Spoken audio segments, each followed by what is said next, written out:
కరీంనగర్ రాజీవ్ రహదారిపై ప్రమాదం జరిగింది. బస్టాండ్ నుంచి 10 కిలోమీటర్లు ప్రయాణించి అల్గునూర్ దగ్గర రాగానే బస్సులో ఒక్కసారిగా పొగ వ్యాపించింది. షార్ట్ సర్క్యూట్ తో మంటలు చెలరేగాయి. దీంతో వెంటనే అలర్ట్ అయిన డ్రైవర్ బటన్ నొక్కి ప్రయాణికులను దించేశారు. ప్రమాదం టైంలో బస్సులో 40 మంది ప్రయాణికులున్నారు.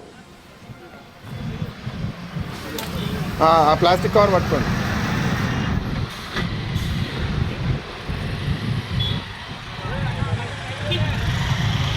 బ్యాటరీలో సమస్యతోనే మంటలు వచ్చాయని చెప్పారు బస్ డ్రైవర్ ప్రశాంత్.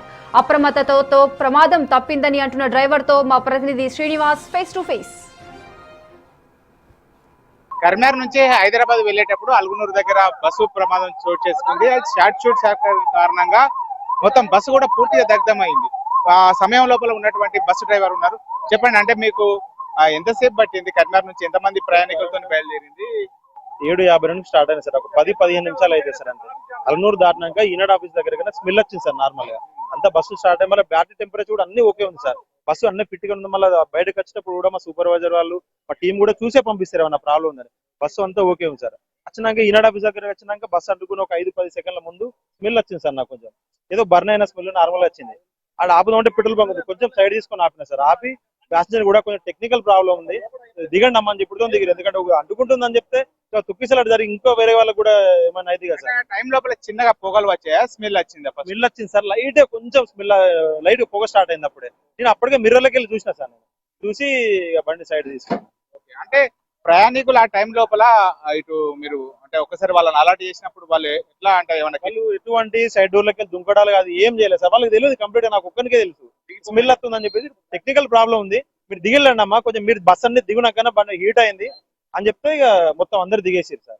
వాళ్ళు కంప్లీట్ గా డోర్, నేనే ఎమర్జెన్సీ డోర్ మళ్ళీ పగలగొట్టి ఎమర్జెన్సీకి ఎవరైనా పడుకున్న వాళ్ళు ఉంటారు కదా సార్, మళ్ళీ వాళ్ళని కూడా చూసిన సార్. ఇది మార్నింగ్ టైం కాబట్టి ఎవరైనా ఇటు నిద్రించేటువంటి అవకాశాలు ఉంటాయి కదా, అంటే మీరు వెళ్ళి చూసినప్పుడు వాళ్ళని పడుకోవడం అటువంటిది అయితే అంత బస్సు స్టార్ట్ అయ్యి 10 నిమిషాలు అయింది కదా సార్. బట్ ఏంటంటే ఎవరన్నా నార్మల్ గా ఫోన్ ఎత్తుకుంటే హెడ్సెట్ పెట్టుకున్న వాళ్ళు ఉంటారు కదా సార్. ఇప్పుడు వాళ్ళు దిగిపోతున్నారు అన్నది ఎవరికి తెలియదు కదా, అందుకోసం మళ్ళీ కూడా చెక్ చేశాను. అంటే మీరు అందరు దిగిపోయేదాకా మీరు అబ్జర్వ్ చేసిన సార్. అందుకనే అంత లోపల హెడ్ కట్ ఆఫ్ ఉంటాయి సార్. మా బ్యాటరీ కట్ ఆఫ్ ఆఫ్ చేసిన ప్లస్ గ్యాస్ కూడా బుడ్డీస్ ఉంటాయి మా దగ్గర.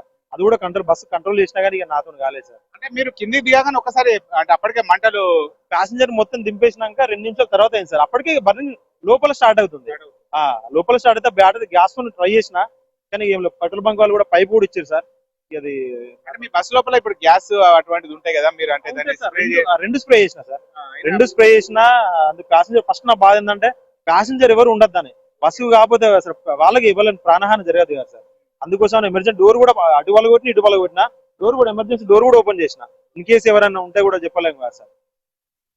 పూర్తిగా ఒకసారిగా ఇక మొత్తం మీరు అంటే విత్ ఎంతసేపు పట్టింది మొత్తం మంటలు అంటుకునే ఒక నియర్ 2 to 5 minutes పట్టింది సార్. చూడొచ్చు మొత్తానికైతే అలర్ట్ అయ్యాడు డ్రైవర్. ఒక్కసారిగా స్మెల్ రావడంతో స్మెల్ గ్రహించాడు. మొత్తంగా స్మెల్ వచ్చిన తర్వాత ఆ ప్రయాణికులను అలర్ట్ చేశాడు. అప్పటికే ఉన్నటువంటి 2 ఎమర్జెన్సీ డోర్లను కూడా పగలగొట్టాడు. లోపలికి వెళ్లి ప్రయాణికులను అలర్ట్ చేసి బస్సు నుంచి కొద్దిగా పొగలు వస్తున్నాయి, కిందికి దిగిపోమని చెప్పి అలర్ట్ చేయడంతో వాళ్ళందరూ కిందికి దిగిన తర్వాత విత్ ఇన్ షార్ట్ పీరియడ్ లో 2 నుంచి 3 నిమిషాల లోపలనే బస్సు లోపల మొత్తం ఒక్కసారిగా ఆ పొగలు కాస్త మంటలయ్యి మొత్తం పూర్తిగా బస్సు మొత్తం అంటుకొని మొత్తం దగ్ధమైనటువంటి పరిస్థితి అయితే మనకు కనబడుతుంది. ఇక్కడ మనము డ్రైవర్ అప్రమత్తంగా ఉండడం వల్లనే పెద్ద ప్రమాదం నుంచి అయితే బయటపడిందని చెప్పుకోవచ్చు. కెమెరా పర్సన్ అంజితో శ్రీనివాస్, బిగ్ టీవీ, కరీంనగర్. తెలంగాణలో ఎలక్ట్రిక్ బస్ షార్ట్ సర్క్యూట్ కావడం తొలిసారి అంటున్నారు మోటార్ వెహికల్ ఇన్స్పెక్టర్ కవిత. దీనిపై మరింత సమాచారం మా ప్రతినిధి శ్రీనివాస్ అందిస్తారు. హైదరాబాద్ జాతీయ రహదారిపై ఎలక్ట్రికల్ బస్సు పూర్తిగా దగ్ధమైంది. షార్ట్ సర్క్యూటే కారణం అంటున్నారు. మరి ఆర్టీ అధికారులు ఏమంటారు? మేడం చెప్పండి, పూర్తిగా ఇప్పటి వరకు ఆర్టీసీ బస్సులు ఎలక్ట్రికల్ సంబంధించి ఎక్కడ కూడా ఈ విధంగా షార్ట్ సర్క్యూట్ కాలేదు. అంటే ఏంది మీ ప్రాథమిక రిపోర్ట్ లోపల ఏంది? ఇప్పటి వరకు ఇది 8 o'clock కి బయలుదేరిందండి బస్సు. మేము 8 వరకు ఇక్కడనే ఓవర్లోడ్ చెకింగ్ చేసుకుంటూ ఉన్నాము. మేము 8 కి ఇంటికి వెళ్ళాము. 8:15 కి మాకు కాల్ వచ్చింది, ఇట్లా యాక్సిడెంట్ అయిందని. వెంటనే హుటాహుటిన బయలుదేరి వచ్చేసాము.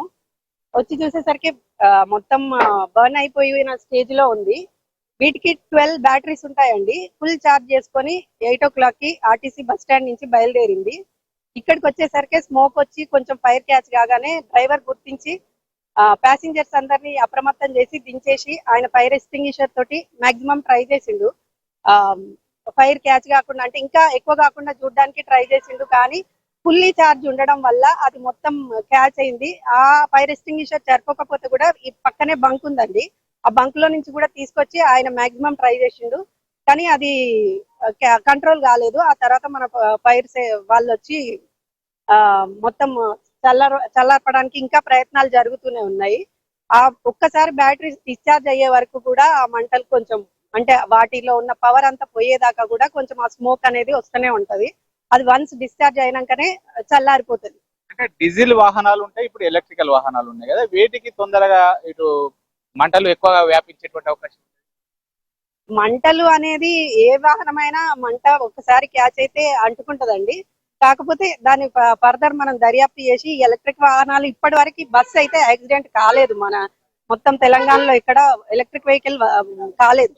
మనకి టూ వీలర్స్ కార్లు ఇవి చూసాము, బాగా ఎండకి ఉండడం వల్ల అట్లా యాక్సిడెంట్ అవ్వడం చూసాము. ఇది మొత్తం దర్యాప్తు చేసి ఏంటి ప్రాబ్లం అనేది మేము అధికారులకు రిపోర్ట్ ఇస్తాం. దాన్ని బట్టి మిగతా వాహనాలకి ఎట్లాంటి చర్యలు తీసుకోవాలనేది అధికారులు అంటే నిర్ణయిస్తారు. ఇప్పుడు ఈ ఎలక్ట్రికల్ బస్సు ఎన్ని సంవత్సరాలు అవుతుంది మేడం? అంటే దీన్ని 2 years అవుతుందండి. మనకి ఎలక్ట్రికల్ వాహనాలు ఇంట్రడ్యూస్ చేసే 2 years అవుతుంది. ఆ ఫస్ట్ బ్యాచ్ లో వెహికలే ఇది. 2 years ఓల్డ్ వెహికల్ కూడా కాదు, ఇది 2 years అవుతుంది. కాబట్టి దానికి ఏంటి రీజన్ అనేది మనం ఫర్దర్ ఇన్వెస్టిగేషన్. ఒకవైపు కేంద్ర ప్రభుత్వాలు, రాష్ట్ర ప్రభుత్వాలు మొత్తం కూడా ఎలక్ట్రికల్ వాహనాలు వాడాలనుకుంటున్నారు, కానీ ఇలాంటి ప్రమాదాలు జరిగితే నిజంగా జనాలు భయాందోళనకు గురయ్యేటువంటి పరిస్థితి ఉంటది కదా మేడం. ప్రమాదం అనేది ఎప్పుడు మనం రోడ్డు మీదకి వచ్చామంటే ప్రమాదం పొంచి ఉన్నట్టే అండి. అది ఎలక్ట్రికల్ వాహనం కాండి, డీజిల్ వాహనాలు, పెట్రోల్ వాహనాలు కూడా దగ్ధమైంది మనం చూసాము. కానీ దాని సేఫ్టీ ప్రికాషన్స్ ఏంటి అనేది మనం దాన్ని బట్టి బిల్డప్ చేసి దాన్ని రాకుండా చూసుకోవాలి. కానీ ఎలక్ట్రికల్ వాహనాలు వాడితేనే మంట వస్తుంది, డీజిల్ వాహనాలకి రాదు అని గ్యారంటీ ఎవరం ఇవ్వలేము కదండి.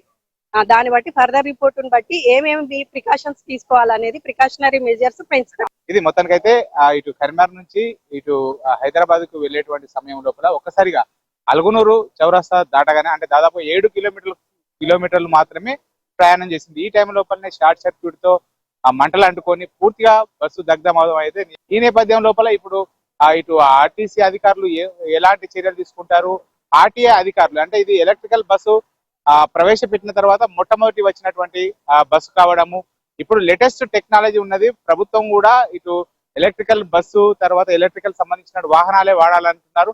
ఇప్పుడు ఎలక్ట్రికల్ వాహనం పూర్తిగా దగ్ధమైంది. మరి దీనిపైన ఇటు నివేదికలు ఏమొస్తాయి అంటే ఏం లోపం ఉంది అనేటువంటి తెలవాల్సినటువంటి పరిస్థితి అయితే కనబడుతుంది. కెమెరా పర్సన్ అంజితో శ్రీనివాస్, బిగ్ టీవీ.